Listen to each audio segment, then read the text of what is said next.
without further ado, I would like to welcome Dr. Cook, our presenter today, to take over and to lead us forward. Please All welcome right. him. Thank you, Dr. Bridges. I really appreciate that. And thanks for everybody joining us. I see some faces that I saw last week, so I'm glad you came back. Um, Invite people to come to next week's. It should be interesting. As was mentioned, we're going to be talking about how to motivate congregations and individuals.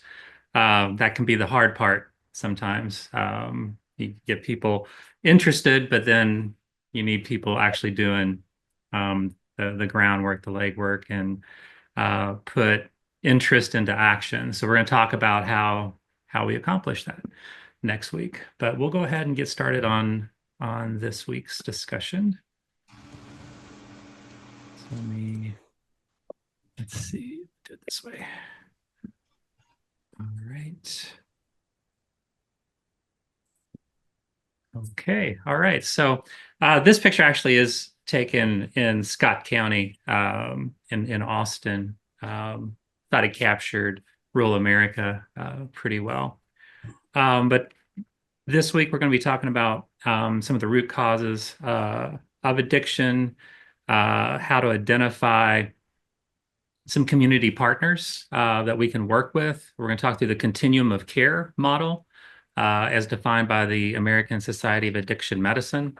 We'll review medication-assisted treatment again, harm reduction, what recovery community organizations are, and start talking about what are some next steps that we can take as leaders in our community. So when we're talking about the root causes of addiction, we really look at what makes people vulnerable to a substance use disorder. A lot of people experiment. A lot of people go through a surgery and maybe prescribed an opioid medication or a benzodiazepine. And again, a lot of people do experiment, like in college, for example. But not everyone who does that has a prescription for an opioid for a surgery goes on to an opioid use disorder. So what makes people vulnerable to that? There are some evidence-based vulnerabilities. One is the adverse childhood experiences. We also know that genetics and generational cycles play a part in that. Mental and physical illness, you can consider this mental suffering or physical suffering, and people seek relief from suffering by turning to substances if they can't have that suffering relieved in some other way. And then isolation and the lack of social support is a significant contributor as well. So how do we once we identify people with substance use disorder or people that are experiencing suffering in some way and we want to help them, what are the ways that we can help them? The first is cognitive behavior therapy, evidence-based, very rooted in what it is to be a healthy person. It looks at the way we think, the way we feel, and the way we act. And it identifies the fact that those three functions of us contribute to the other ones. So if we behave a certain way, we're going to end up feeling and thinking that way. If we start thinking a certain way, we're going to start feeling and behaving that way. So they're all related. And cognitive behavior therapy helps people to identify that and to be mindful of it and to figure out strategies to start moving in a healthy direction in their lives. Motivational interviewing, we'll talk more about that a little bit later. Contingency management, it's again an evidence-based approach to keeping people engaged in care through rewards and privileges that they can develop. We use this in parenting or in school based situations as well. And then dialectical behavior therapy. It's a form of cognitive behavior therapy. It was originally developed for borderline personality disorder, but it's been shown to be highly effective for people with substance use disorder, trauma, dealing with overwhelming emotions and such. There's four core skills that are taught with dialectical behavior therapy. The first one is mindfulness. Um, Basically, this is becoming aware of our own thoughts, emotions, behaviors. That's why it's a form of cognitive behavior therapy, is the first skill that we develop in DBT, dialectical behavior therapy, is mindfulness, just becoming aware and accepting what is going on in our life, not denying that or rationalizing it, but admitting it, accepting it, and then trying to figure out, what's triggering for us. Often in substance use, we talk about people, places, and things. Um, and it's important to identify those because our environment cues our behavior. So if we're around certain people, around certain things, around certain places, we behave a certain way. You might think of an old friend from high school that you've not seen in years, and you get together with him or her, and all of a sudden you start acting like you did in high school or talking. A friend of mine is from the South, and when she gets around one of her friends that she went to high school with, all of a sudden that Southern drawl comes out in her. So just being mindful of these things is one of the first stages in or skill sets in dialectical behavior therapy. The second is distress tolerance. We all have bad things happen in our life. It's just part of being human. We all experience suffering in some way at some point in our lives. And how do we manage that once that does occur? We go through a bad relationship, there's a death of a family member, we lose our job. Uh, how do we um, how do we engage life when we're going through distressful situations? That's very important to build those skill sets in there because dealing with people with substance use disorder, that often they turn to the substance to cope with the distresses in life. Um, and we want to move in a different direction, something that's more healthy. Part of this is just what's considered radical acceptance, and that's accepting what reality is, not glossing over the fact that you know um, somebody was abused as a child, or not ignoring the fact that their mother just died and they turn to substances to not deal with it. It's important to deal with it. It's okay to go through pain in life, as long as we have the resources and the people around us to support us. So having that distress tolerance reduces the risk of substance use disorder. Emotional regulation. I describe this as, our emotions are like a glass of water that we walk around with, and being aware of that water level allows us to know how carefully we have to walk and be around other people. If the water level is all the way up to the top, and we're not being careful and we're bumping into people, that water is going to spill out of that cup. That's similar to our emotions. Some days we're just not able to deal with as much as other days.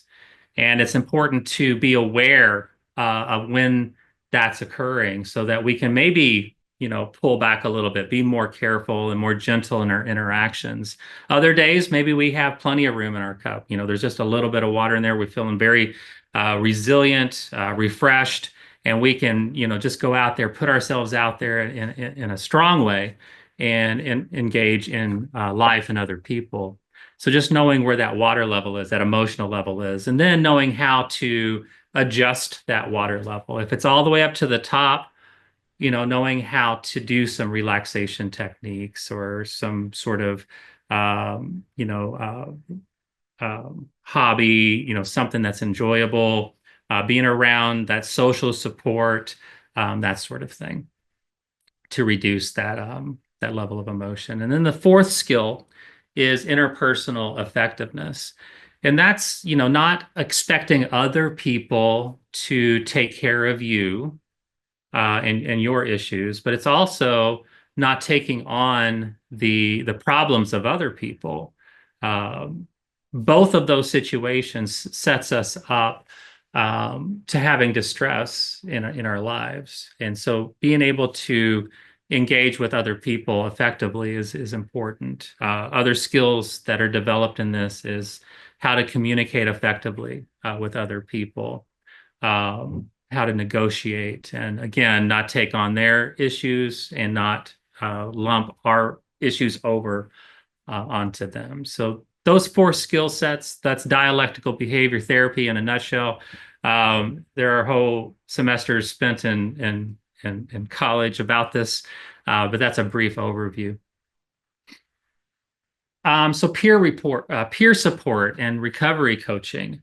Um, One of the most important things that we can do for any person is to connect them with people with lived experiences similar to them, so that they can help each other through this journey of life. So what a peer specialist does is they walk alongside someone with substance use disorder to help them navigate the complexities of recovery, of the medical field, of social situations. You know, maybe it's really scary to go to church by themselves, but that peer coach can go with them, and then all of a sudden they have a little bit of support um, as they do that. The support groups are, commonly, thought of as the 12-step programs that include Celebrate Recovery and AA. But there's also Smart Recovery. It's a secular science-based recovery group. It's for people that are really not comfortable talking about God. Um, and that's okay for them to they need to be healthy first, and then maybe later that God conversation can come up. Recovery community organizations. These are organizations that are nonprofit, and they're led strictly by people in recovery. And they advocate for for the community, for social supports, or for harm reduction strategies. They offer mentorship. They're a wonderful organization to have in a community to identify and to partner with. And then peer recovery coaches, they're actually trained. They go through classes, they take exams, they get certified to know the best ways to work with people with substance use disorder. And again, they have a history of a similar lived experience, so they're able to relate to people in a way that maybe I wouldn't be able to relate as a physician. Um, Again, recovery community organizations, and I already talked about that, so we'll move on. So adverse childhood experiences, they're categorized in three broad categories. There's abuse, which can be physical, emotional, or sexual. There's household challenges. These are things like the incarceration of a family member, a mother or father being abused, so domestic violence, alcohol use or substance use in the home, mental illness in the home or chronic suffering, suicide, or the loss of a parent, either through death or separation from like divorce, for example. And then neglect. And the neglect again can be physical or emotional. So people can develop more adverse childhood experiences, during their childhood. And the more they experience, the more likely they are to experience a whole host of physical, emotional, behavioral issues. All of these things increase that you see on the screen here with the increased number of adverse childhood experiences. So it's not just behavioral, but we're also talking about things like cancer, strokes, heart disease, broken bones. Um, Adverse childhood effects, experiences have a dramatic effect on the body itself. This is sometimes, the phrase is the body knows, We may not even be completely aware of things consciously, but the body knows, and it's going to take revenge on what's going on around it at some point. So it's important to identify that. I showed this slide last week, and again, just to kind of summarize this.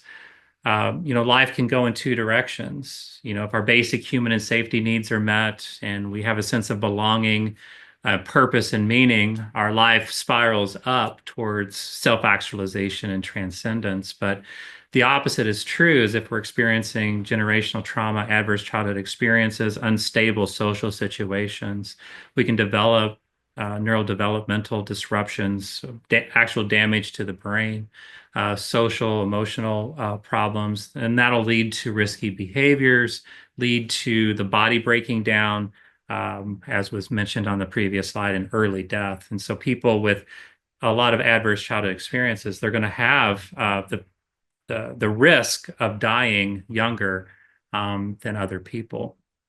And it's easy to, stand back and see somebody struggling and think, they're not trying. And we can put a lot of guilt onto folks by saying you just need to try harder. But trying harder isn't always enough. As you can see with this slide, this person's trying really hard to push their health hazards uphill against a whole host of things that we may not even see in their lives. It could be adverse childhood experiences that they experienced as a child that we don't even see anymore. And people don't choose where they're born or who they're born to. So it's not a choice issue. It's really a social issue. What's going on socially that's maybe harming this person? And just telling them try harder isn't enough. We got to dig down and see that they're actually living in poverty, or they don't have any social support and they need to be connected to healthy support systems.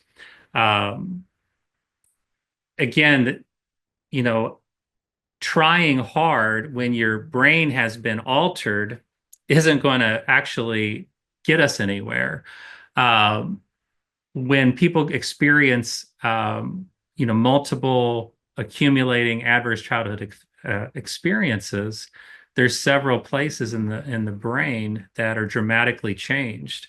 The memory center, the hippocampus, it shrinks so that it's harder for people to retain memories, to learn from experiences, but it's also difficult to for the brain to distinguish between past experiences and present experiences. So you have an increased risk for like post-traumatic stress disorder, leading to, coping through strategies similar to substance use disorder, turning to alcohol, marijuana, methamphetamines, opioid use disorder, et cetera. But they also may turn to um, other issues, gambling or other things that may not be healthy in their lives. Um, the emotional the emotional regulation center of the brain, the amygdala, it increases so that people have an exaggerated response to distress in their life and their emotions feel overwhelming. The decision-making center of the brain, the prefrontal cortex, that's where rational judgments occur. And if the part of your brain that allows you to make rational judgments, from sound decisions, delaying gratification is damaged, it's going to be harder to advance in life or to overcome substance use disorder. And then the stress response center is also damaged to where we have an exaggerated response to stresses in our lives. The reward center, where dopamine is released for dopamine, is released. One of the main reasons it's released is to reward us when we're around people, places, and things that meet our basic human and safety needs, those Maslow's hierarchy of needs. When those needs are met, dopamine's released.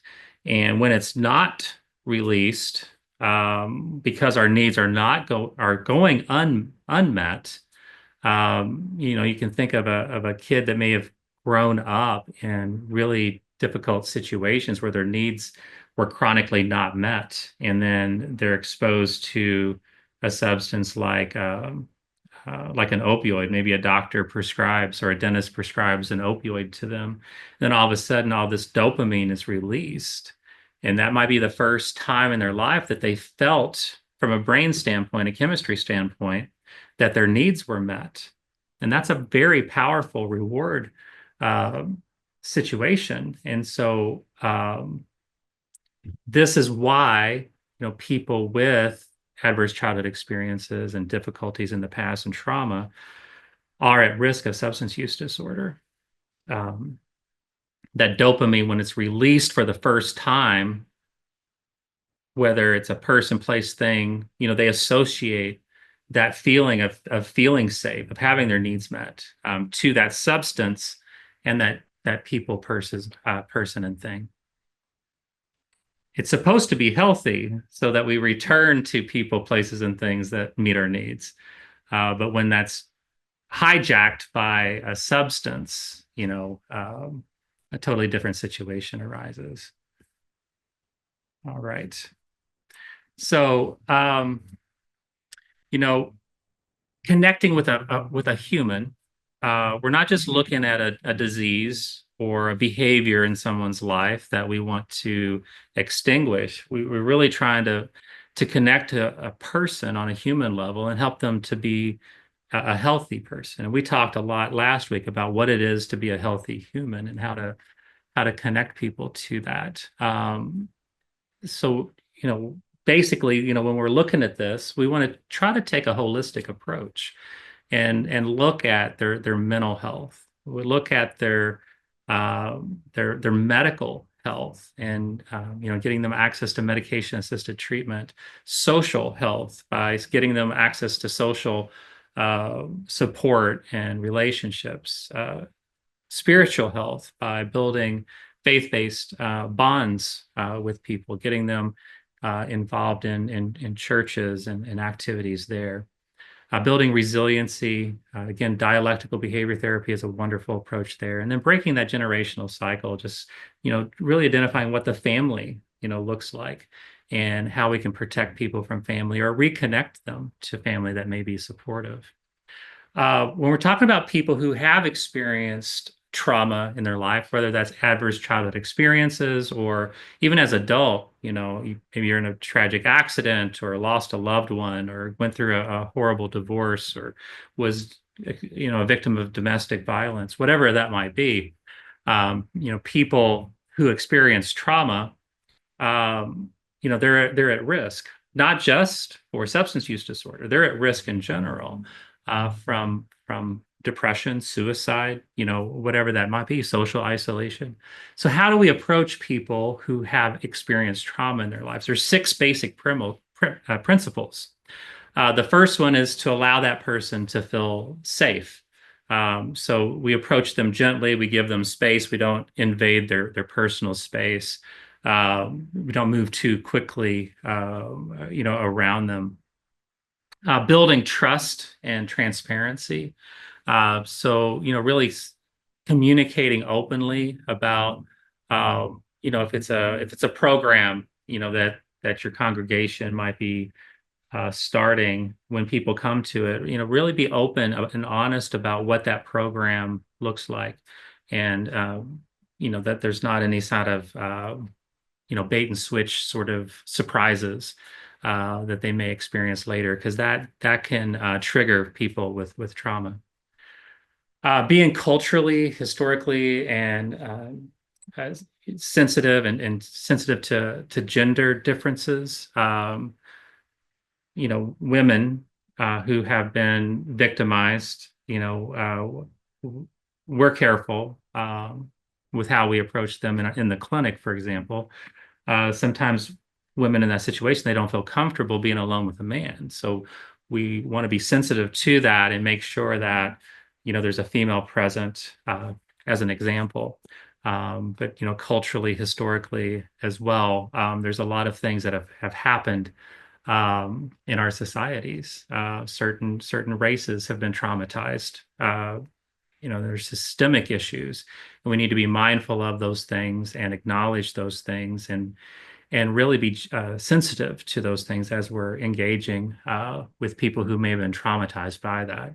One group in particular has been traumatized is the LGBTQ community. I know right now, I have some connection with the trans community with some close relationships, and people in that community are really scared right now, and it's an opportunity for us to allow them to feel safe.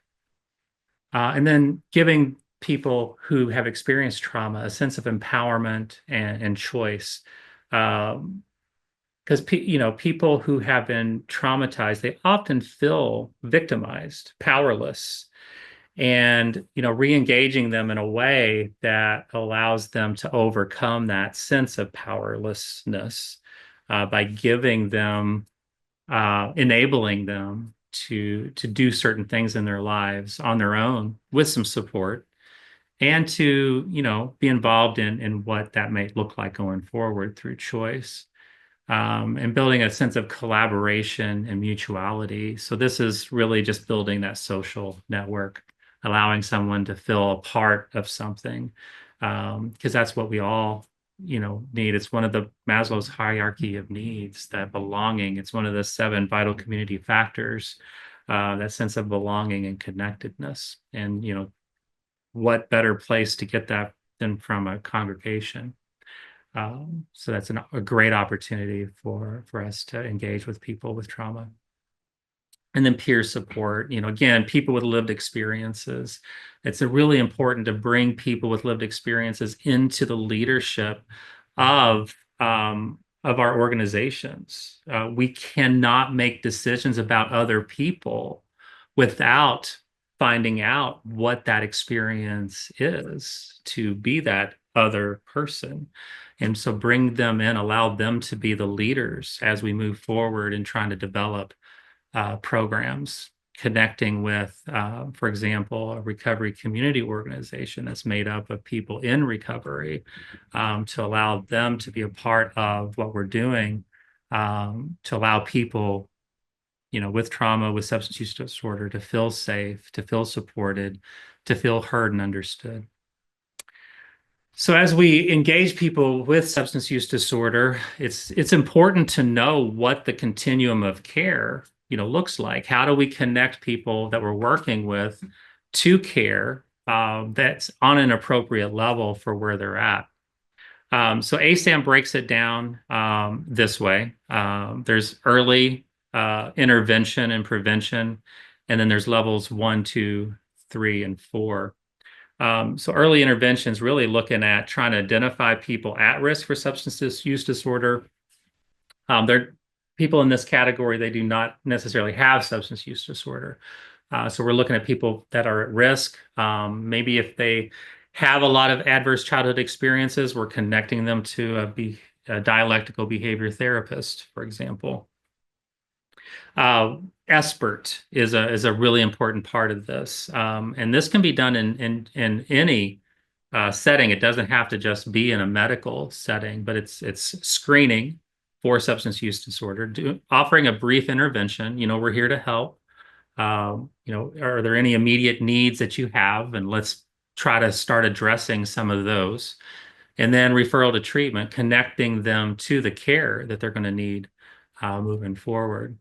So level 1, again, these are people that are not at risk of dying immediately. Maybe they have some good social support. It's low intensity. It's less than 9 hours a week, and it's more like the individualized therapy, meeting with a psychologist, therapist, licensed clinical social worker. They may be engaging with a physician on an outpatient basis for medication-assisted treatment.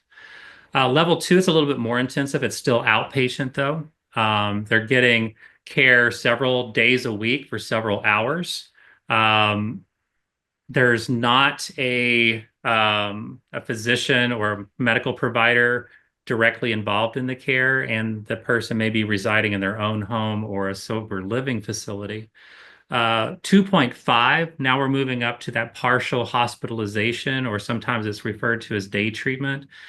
People basically go to the facility and they spend, a good part of the day at the facility most days a week. That's usually about 5 days. Sometimes it's all the way up to seven, though. Generally, there's a nurse available, and there's not a physician or a medical provider necessarily involved in this, but they can be called in if need be. Level three, now we're talking about a place where people are going to stay for a period of time. And on this level, we might be dealing with somebody that has unstable housing or a living situation that's not supportive. And we want to get them out of that environment to allow them a better opportunity to stabilize. This is none of these are treatment. These are levels of care that maybe somebody's going through for stabilization. But none of this is really, even though we call it treatment sometimes, it's more of a stabilization. So they're going to be staying somewhere. They're going to get, multiple hours of clinical care through therapy a week. They're going to be attending some groups, and they may or may not be seeing a physician or a medical provider during that period of stay. Moving up to 3.5, this is your traditional residential treatment. Again, it's stabilization, even though we call it treatment. And you do have a medical provider that sees the person and then is available as needed. Nursing is usually there most of the day.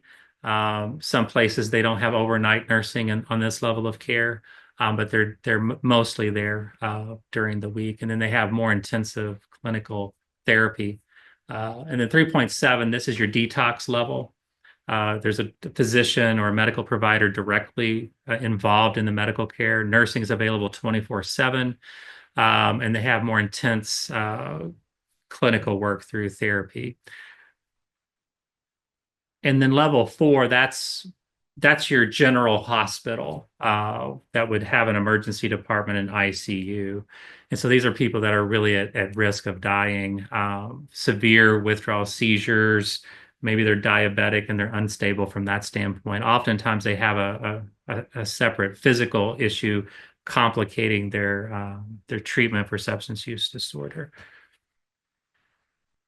And then these are the dimensions that we talk about with the American Society of Addiction Medicine, ASAM. ASAM breaks the care of someone down into, right now it's 5 dimensions, but they're expanding it to 6.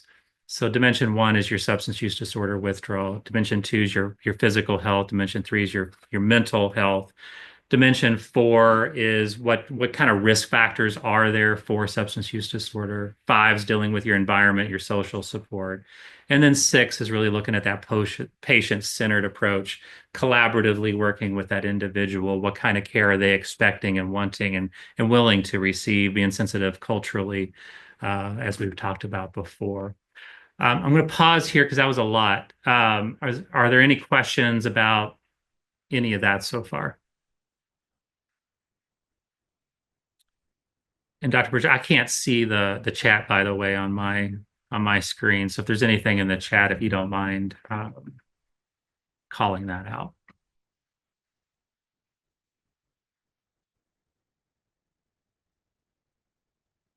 All right. So moving forward, there's this website you can go to. You can scan that QR or go to the Shatterproof Treatment Atlas. This allows you to see where the facilities are, whether that's an outpatient, level 1 or 2, or an inpatient level 3 facility. So if you're working with somebody and you're trying to get them connected, this is a great resource you can go to find that. So now we're going to move into harm reduction. We all do this in our lives because none of us live a perfectly healthy life. And so we all reduce the risk of harm in our lives. Even wearing a seatbelt is a form of harm reduction. So the principle is just really meeting people where they are. It's not asking them to stop necessarily doing a certain behavior, but to protect them while they might be, doing that behavior until they're ready for change. Not everyone's immediately ready for change. And that's something we're going to be talking about next week a little bit more, is the change model and how to motivate people towards change. But right now we're talking about harm reduction, and we are trying to care for a person and let them feel safe and cared for, and approach them in a non-judgmental way. Again, honoring those trauma principles. And so, until they're ready to change, we want to protect them, keep them safe, keep them alive. Once they die, there's no way that we can help them. Once they develop one of those really tragic consequences of their actions, it's too late as well. So, harm reduction involves things like Narcan, keeping people alive if they overdose. This is, similar to an AED in the community, or bystander CPR, or the Heimlich maneuver. Um, Making that available in the community saves lives, and it's important to advocate for that. Syringe service programs. These programs reduce the risk of transmitting infections like hepatitis C, HIV. They reduce the risk of developing soft tissue infections, sepsis, endocarditis, those sorts of things. Um, Syringe service programs offer assistance with counseling, peer recovery support. So it's also opening the door to that recovery journey. Where do people go for help who are injecting drugs? You know, people can only make choices from the options that are available to them. And so if, think about it, if somebody's injecting drugs and they want help, they want to stop, but they don't know how, and there's not a syringe service program in the community, they can't go to the police department.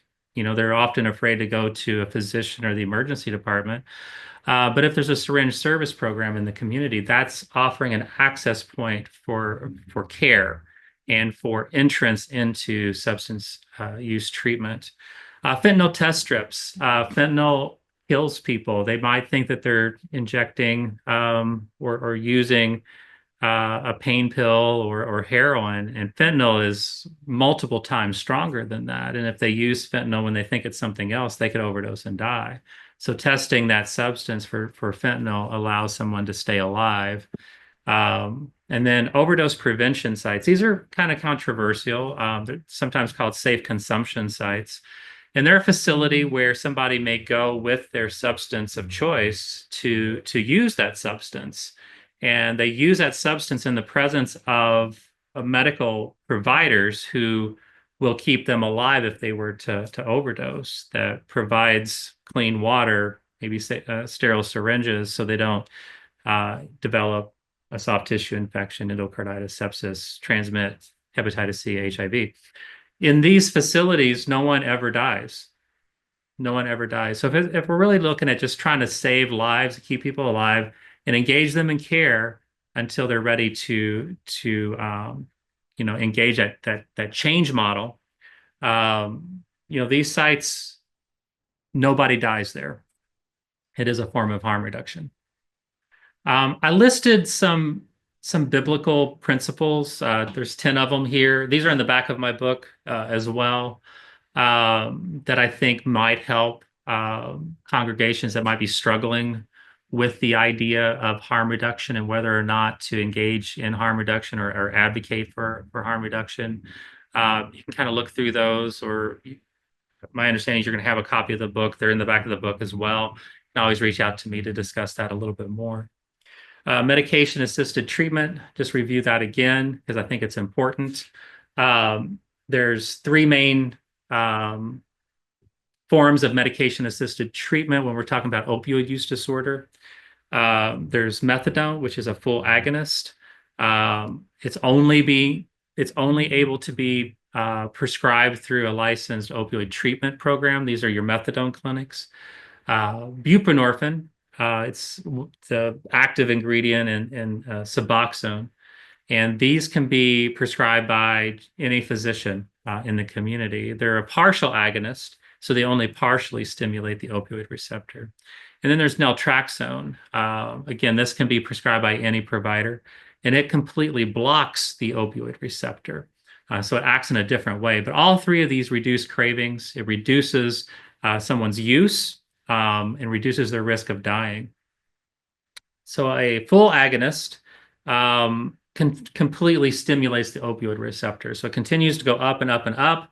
As you go up and up and up, you experience euphoria, respiration depression, and eventually overdose through you stop breathing basically, and somebody dies. A partial agonist like Suboxone um, it stops stimulating that receptor at some point. So it relieves withdrawal, it can relieve pain, but it doesn't get up to that point of euphoria, respiratory depression. So people really don't overdose from buprenorphine. And because it binds to the receptor so well, even if they were to relapse, their risk of overdosing is very small because of that buprenorphine binding to the opioid receptor and only partially stimulating it. And then the antagonist, the one that blocks it, naloxone, you can see that's just down at the bottom, of course. And this is a physical or a picture of it with the full agonist, partial agonist, and then the opioid blocker with naltrexone.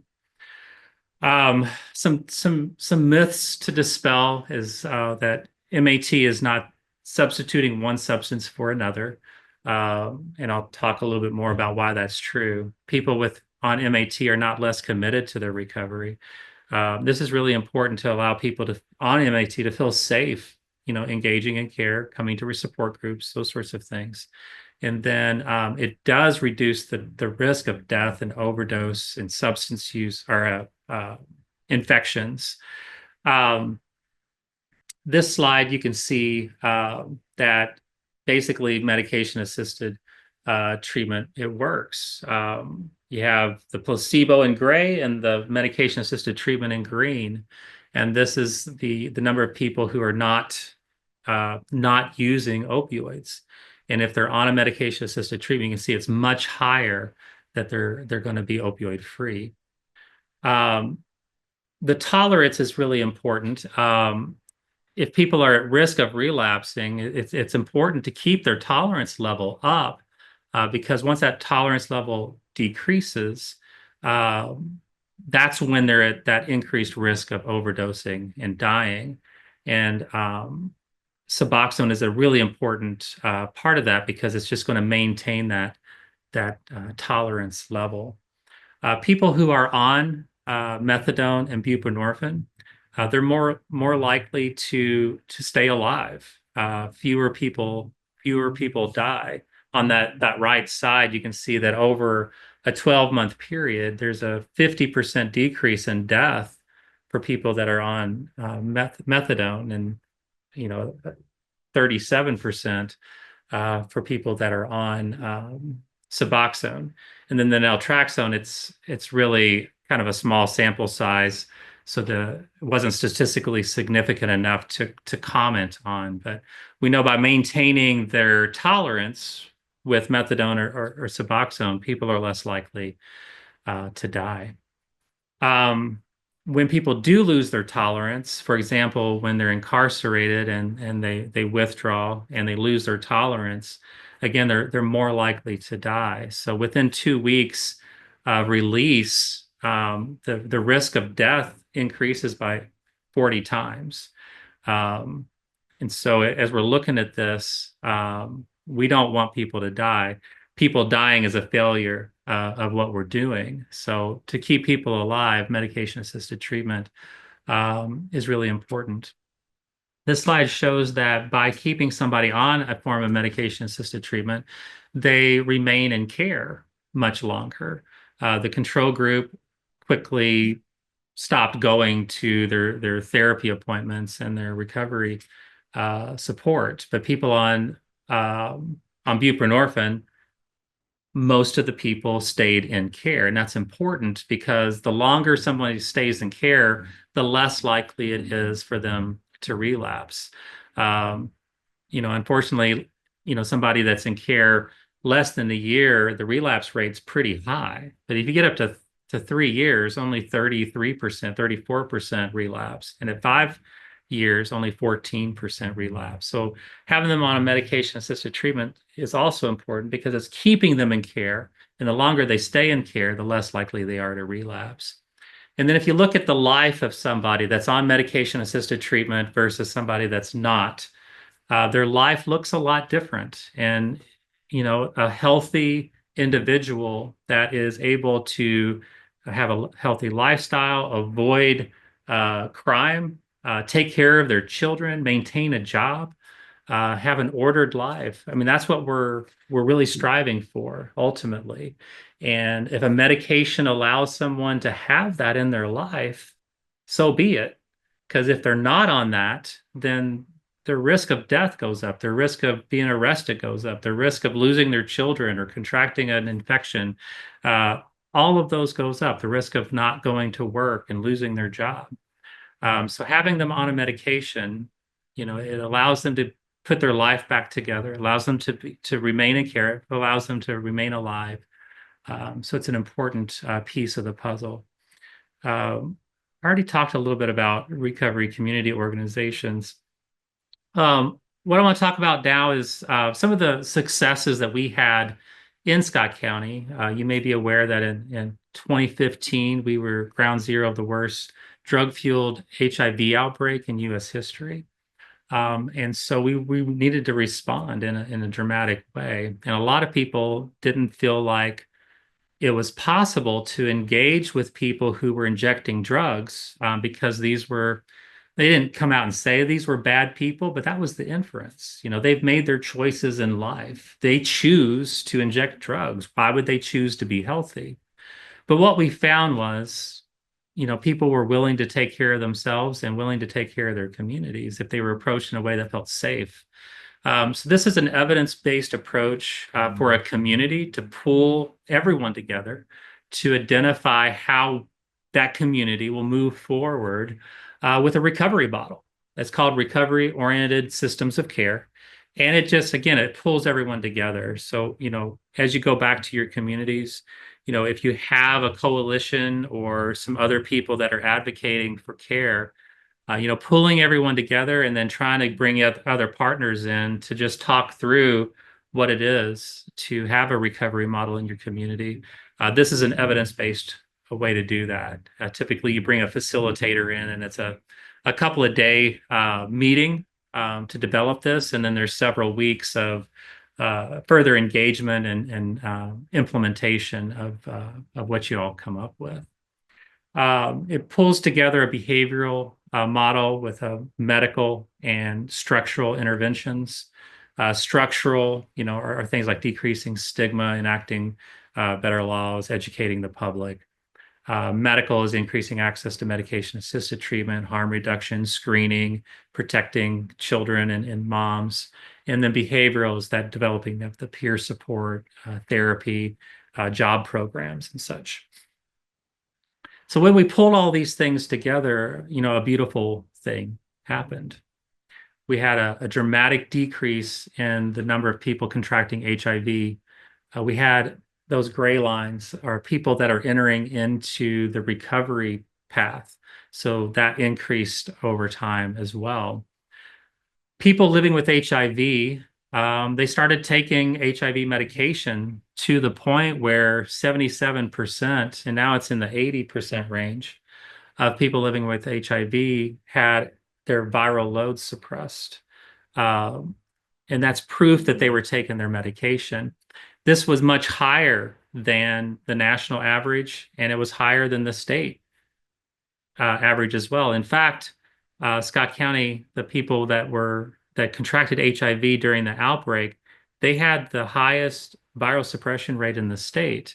And this is among people who were injecting drugs and were thought of as people who were not going to be willing to take their medication. So this really proved that people were willing to take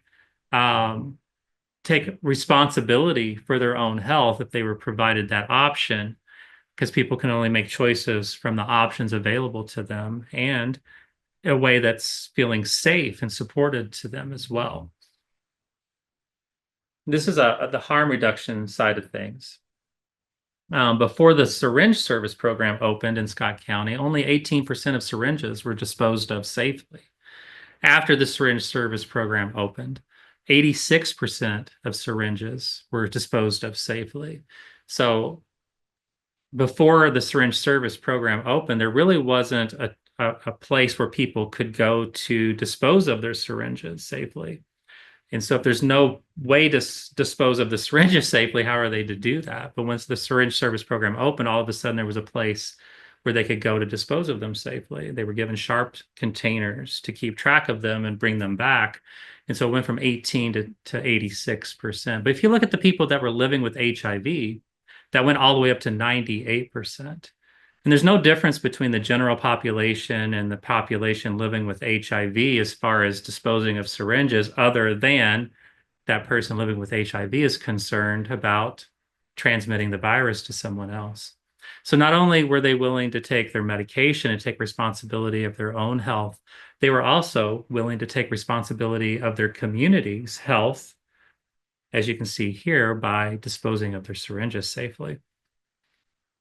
So Indiana, unfortunately, ranks consistently as one of the worst states as far as hepatitis C contraction transmission goes. And the evidence, the data shows that in every county that doesn't have a syringe service program, the number of hepatitis C cases are actually increasing. But in Scott County, we decreased the number of people with contracting hepatitis C by 76%.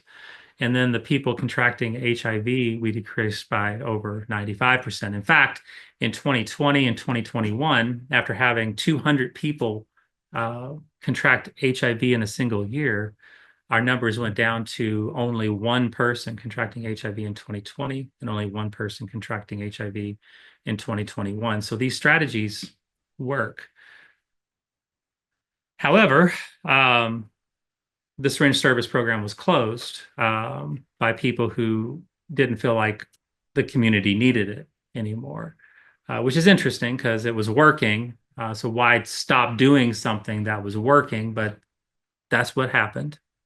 And in the first 4 months of 2022, when the syringe service program closed, we had first 6 months, we had 4 new cases of HIV. Again, we had 2 cases over a 2-year period.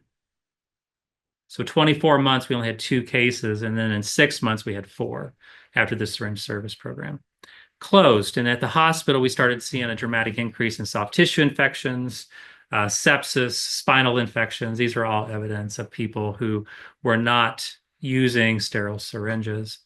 And then the number of HIV tests plummeted from well over 1,000 to under 100. Again, the syringe service program wasn't just providing syringes. They were offering a whole host of services, including peer support, but also doing HIV testing. That was an access that we had to people injecting drugs to screen them for infections, for things that are going on that could harm our community. And all of a sudden, we lost access to that whole population. So not only was HIV starting to be transmitted again, we also lost access to even being able to test for it. Um, you know, this quotes from my book is basically healthcare disasters don't just happen, they develop right before our eyes, unseen or ignored until it's too late. But they don't have to be. We can be looking for things, we can be engaging with people who might not be exhibiting behaviors that we agree with, but we can still care for people that we don't agree with and engage in people and communities, populations that are at risk to decrease the risk, of harms in people's lives and of death. Waiting for people to get sick and to die is too late. We really got to move upstream and really look at what it is, again, to be a healthy person, a healthy community, and engage people who might be isolated or experiencing trauma in their lives, to bring them behavioral health support. Um, that's an important thing that we could be doing as community leaders, is to advocate for more behavioral health support in our communities, decreasing the risk of death through harm reduction strategies, training people on how to engage with people with trauma, do CPR, for example, in the community, provide Narcan. These are all things that we can do. So I want to move on into a breakout session. I have a couple cases that I'd like the groups to discuss. So we'll go ahead and move into that. Before we do, does everybody have access to the cases? All right, welcome back, everyone. Hope the discussion was good and helpful. Um, Wanted to ask you all to kind of report back to the rest of us some of the things that maybe you got out of the discussion. So the people in group one, um, do you all? I'm not sure if y'all talked about who might present back to us, but whoever wants to do it. What was maybe a key insight that you all came to when you were talking through the case or the cases? And then what was one like major challenge that you all could identify as you were talking through the case or the cases?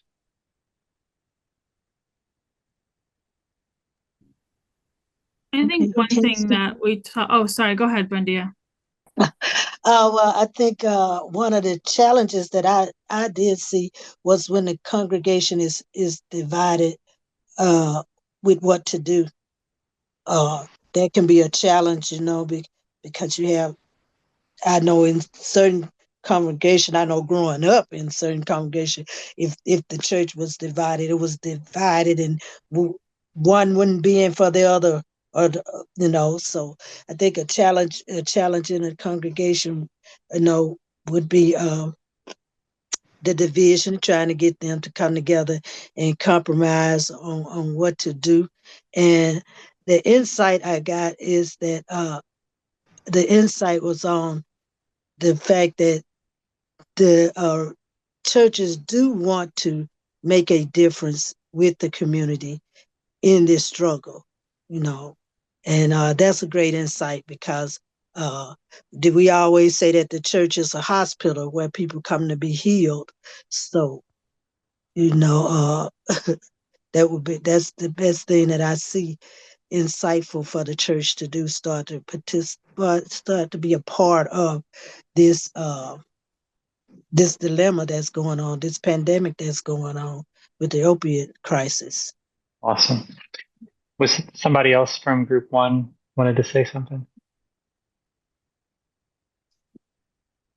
I think it was just like the point of the importance of education. Sometimes I think when people don't want to get involved, I think that's sometimes rooted in fear and not understanding. And so pointing, having what I mentioned, like developing a small committee, finding your experts in the congregation that might be interested, and maybe finding a Christian expert in the community to help educate, and then also going back to biblical principles too, and how I one of the things that I was saying about when we were talking about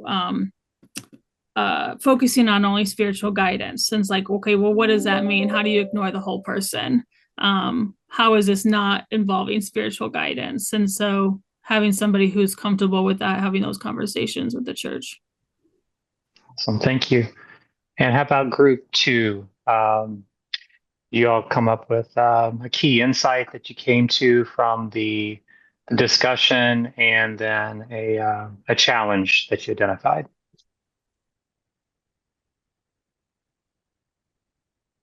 Okay.